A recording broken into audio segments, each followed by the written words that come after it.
Assalamualaikum warahmatullahi wabarakatuh. Teman-teman, balik lagi di channel SDT Mebel, channel referensi bagi para tukang.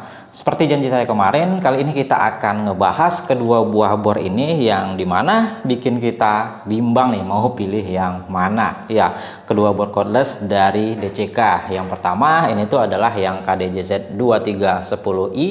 Ini tuh harganya 1.040.000, 12 volt tapi sudah brushless motor. Sedangkan yang satunya ini KDJZ 1602i, ini tuh harganya lebih murah, harganya di 779.000 tapi voltasenya lebih gede, 16 volt. Dan ya, yang ini belum brushless.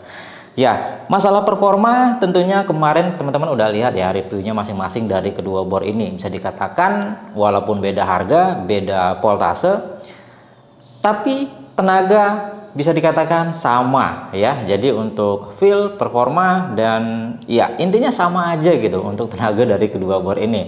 Nah, jadi disitulah teman-teman bimbang ya, kira-kira mending yang mana. Yang satunya harganya 1 juta tapi udah brushless tapi masih 12 volt. Yang satunya lagi udah 16 volt, tenaganya juga sama aja dan harganya lebih murah lagi tapi belum brushless. Nah, bingung.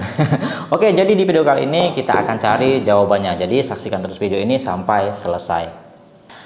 Oke, yang pertama yang kita bahas adalah bagaimana dengan daya tahan baterainya. Tentunya beda dong, yang satu 12 volt dan yang satu 16 volt. Untuk mengeluarkan tenaga yang sama tentunya ya yang 16 volt harusnya lebih hemat kan gitu ya. Dan bener aja tadi udah saya uji ya, masing-masing itu saya uji menggunakan mata bor Forstner Beat 35 mili di papan ya, di papan yang sama.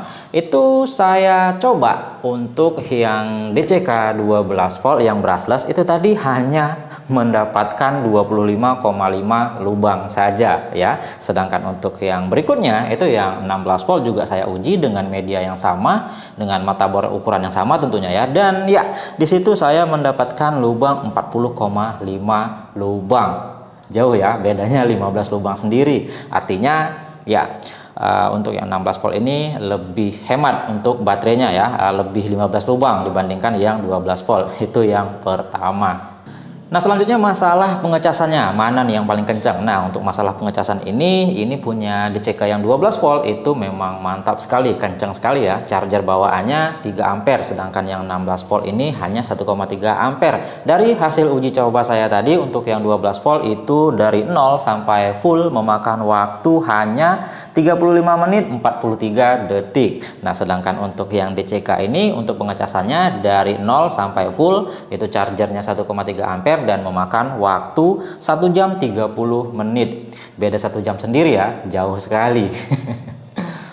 Nah, selanjutnya bagaimana dengan ekosistemnya? Mana nih yang paling oke? Nah, ini yang menarik untuk kita bahas ya.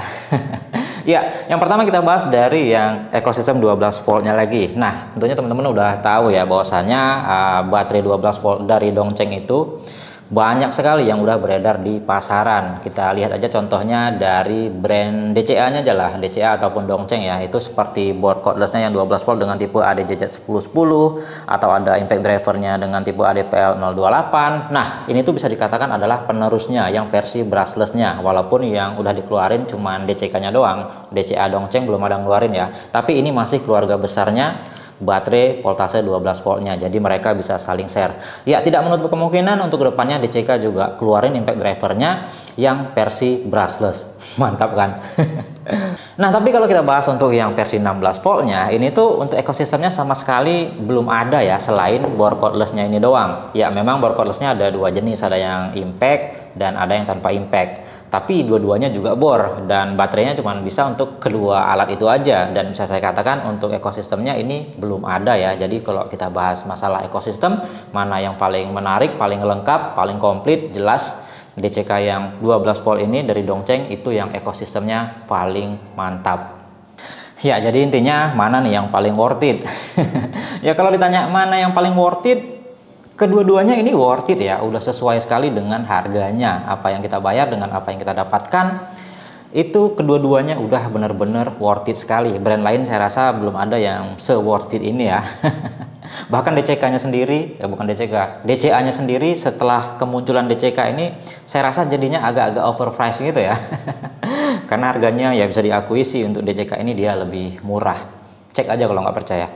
Nah, jadi intinya bukan masalah worth it atau enggak ya, karena kedua-duanya worth it. Tapi ya nggak mungkin kan kedua board ini dikeluarin dengan tujuan yang sama. Tentunya beda, malah saling sikut-sikutan ntar ya. Ya, jadi di sini bisa saya simpulkan ini tuh dibedakan atas peruntukannya aja sih. Ya, yang pertama kita bahas untuk yang 16 volt dulu ya. Ya, untuk yang 16 volt ini kalau saya bilang ya, ini lebih ke tujuan pengguna general ya, yang dimana boardnya itu all in one. Yang satu bor dipakai untuk semua, jadi nggak penting banyak-banyak alat, cukup satu aja dipakai ke semua. Yang penting harganya murah, performa oke, baterainya awet, nggak butuh ekosistem.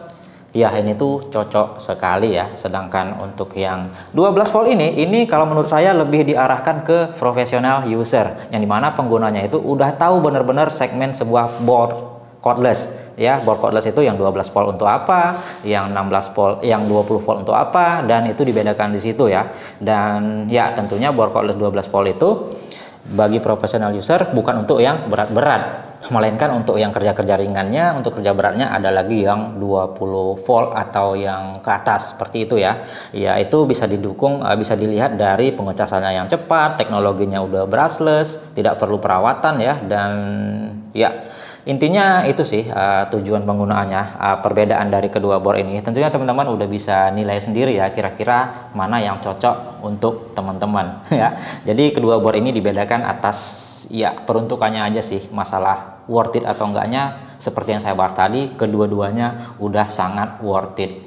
Oke ya, mungkin bisa menjawab pertanyaan teman-teman yang bingung kemarin mau pilih yang mana. Ya, semoga video ini bisa menjadi jawaban. Kalau mungkin ada tambahan ataupun kritik dan saran, silahkan aja di kolom komentar. Semoga video ini bermanfaat. Kita kembali lagi di video-video selanjutnya. Assalamualaikum warahmatullahi wabarakatuh.